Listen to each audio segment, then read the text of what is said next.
বহুদিন আগৰ কথা। এখন ঘৰৰ এজনী বৰ মৰম লগা মেকুৰী আছিল। চাওঁতে চাওঁতে তাই গাভিনী হ'ল। ঠিক সেই একে সময়তেই ঘৰৰ গিৰিহঁতনীও গা ভাৰী হৈছিল। মেকুৰীজনীৰ মাছ খাবলৈ বৰ মন গৈছিল। সেইবাবে তাই ঘৰৰ গিৰিহঁতনীক মাছ খাবলৈ মন গৈছে বুলি ক'লে। গিৰিহঁতনীয়ে উত্তৰত ক'লে, আই ঐ, তই চপাই কুচাই দিলেহে মই তোক খাব দিব পাৰিম, নহ'লেনো তোক মই ক'ৰ পৰা মাছ আনি দিম। সেইদিনাৰে পৰা মেকুৰীটোৱে ইঘৰে সিঘৰে গৈ চোৰ তাৰি কৰি কিবা কৰি মাছ আনি গিৰিহঁতনীক দিয়ে। গিৰিহঁতনীয়েও মাছবোৰ ৰান্ধি মাছবোৰ খাই কেৱল কাঁইটবোৰহে মেকুৰীটোক খাবলৈ দিয়ে।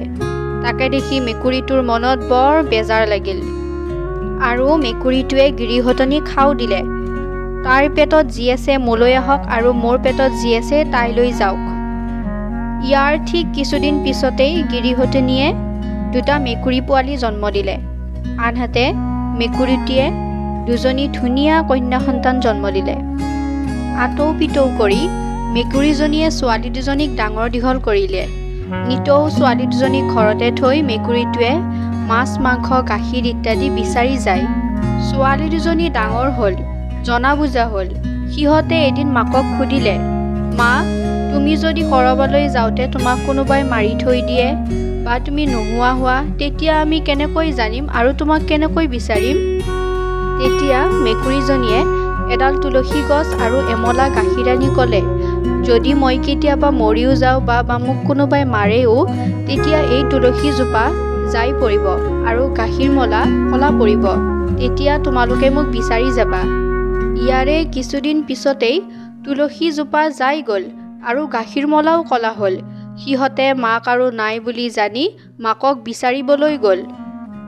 বহুদূৰ যোৱাৰ পিছত ভনীয়েকৰ পিয়াহ লাগিলত সিহঁতে পানী বিচাৰি এখন নৈৰ পাৰ পালেগৈ। ভনীয়েকক নৈৰ গৰাতে থৈ বায়েকে পানী আনিবলৈ গৈ নিজে খাই ভনীয়েকলৈ পানী আনিবলৈ লওঁতেই নৈৰ পানী শুকাই গ'ল আৰু জলকোঁৱৰে মাত লগালে, তুমি যদি তোমাৰ হাতৰ আঙুঠিটো মোক দিব পাৰা, তেতিয়া তুমি নৈৰ পানী নিব পাৰা। ভনীয়েকতকৈনো আঙুঠিটো ডাঙৰ হ'ব পাৰেনে? সেইবুলি বায়েকে আঙুঠিটো পানীত পেলাই দিলে। লগে লগে নৈৰ পানী ওলাই আহিল আৰু ভনীয়েকলৈ বুলি বায়েকে পানী লৈ আহিল। পানী খাই ভনীয়েকে আঙুঠিটো বায়েকক আকৌ আনিবলৈ কোৱাত বায়েকে আঙুঠিটো আনিবলৈ গৈ আৰু ঘূৰি আহিবলৈ নাপালে। জলকোঁৱৰে তাইক টানি পানীৰ মাজলৈ লৈ গ'ল। বায়েকক নিয়া দেখি ভনীয়েকে নৈৰ পাৰতে বহি হিয়া ঢাকুৰি কান্দিবলৈ ধৰিলে। ইয়াৰে কিছু সময় পিছতেই এজন মুদৈয়ে বেপাৰ কৰিবলৈ আহি থাকোঁতে অকলশৰীয়া ছোৱালীজনীক দেখি ঘৰলৈ বুলি নাৱত উঠাই লৈ গ'ল।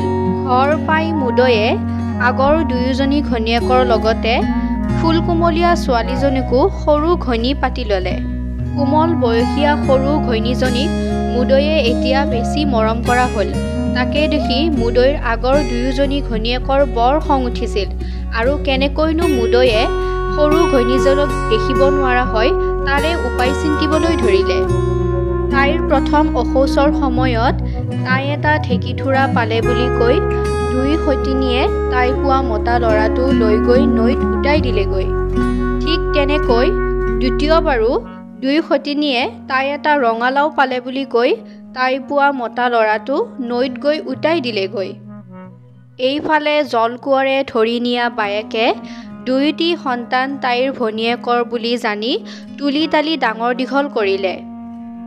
মুদৈয়ে সৰু ঘৈণীয়েকৰ এই সকলোবোৰ কথা ভাবি তাইক কুলক্ষণীয়া বুলি ভাবি ঘৰৰ পৰা উলিয়াই দিলে আৰু চোৱাপাতনিতে এটা ঘৰ সাজি দিলে। সেই ঘৰটিতে তাই দুখ মনেৰে জীৱন কটাবলৈ ধৰিলে। এদিন মুদৈয়ে বেপাৰলৈ গৈ থাকোঁতে হঠাতে নৈত নাওখন নচলা হৈ গ'ল। মুদৈয়ে কি হৈছে বুলি ইচুৰ্তি বিচুৰ্তি খাই থাকোঁতেই জলকোঁৱৰে মাত লগালে, তুমি এটা সকাম পাতিবলৈ থিৰাং কৰা আৰু কোনদিনা কৰিবা দিন বাৰ ঠিক কৰি তোমাৰ তামোলৰ হাঁচতিখন আৰু লাখুটিডাল ইয়াত পেলাই দিয়া, তেতিয়াহ'লে তুমি যাব পাৰিবা। মুদৈয়ে একো উপায় নাপাই বৰসবাহ পাতিম বুলি দিন বাৰ ঠিক কৰি তামোলৰ হাঁচতিখন আৰু লাখুটিডাল পেলাই দিলে। লগে লগে নাওখন ছাট খাই এৰা দিলে। এইফালে দুয়োটি ল'ৰাকে জলকোঁৱৰে ধৰি নিয়া বায়েকে সিহঁতৰ মাক মেকুৰীৰ পেটত জন্ম হোৱাৰে পৰা কেনেকৈ মুদৈৰ ঘৈণীয়েকহঁতে সিহঁতক পানীত উটুৱাই দিলে এইবোৰ সকলো বৰ্ণনা কৰি ক'লে। আৰু এইবোৰ সকলো তামোলৰ হাঁচতিখন আৰু লাখুটিডাল লৈ গৈ বৰসবাহৰ দিনা ৰাইজৰ আগত ক'বলৈ ক'লে। বৰসবাহৰ দিনা দুয়োটি ল'ৰাই বাপেকৰ তামোলৰ হাঁচতিখন আৰু লাখুটিডাল লৈ গৈ প্ৰথমতে চোৱা পাতনিতে থকা মাকৰ ওচৰলৈ গ'ল আৰু মাকক পানী সোধাত মাকে সিহঁতে ভেঙুচালি কৰা বুলি ক'লে। মোৰ লগত কিয় ভেঙুচালি পাতিছহ? তাত বৰসবাহ পাতিছে, তালৈ যোৱাগৈ, তাত গ'লে খাব পাবা। তেতিয়া সিহঁতে মাকক সকলো কথা ভাঙি চিঙি কৈ মাকৰ তাতে জিৰা হাঠাই বহি সভালৈ বুলি ৰাওনা হ'ল। সবাহত মানুহ দিহাদিহি বহিছে। তেনেতে খবৰ ওলাল যে সবাহত থকা দুজন মানুহে চোৱা পাতনিতে থকা মানুহজনী তাত খাই বৈ লৈ সবাহলৈ আহিছে।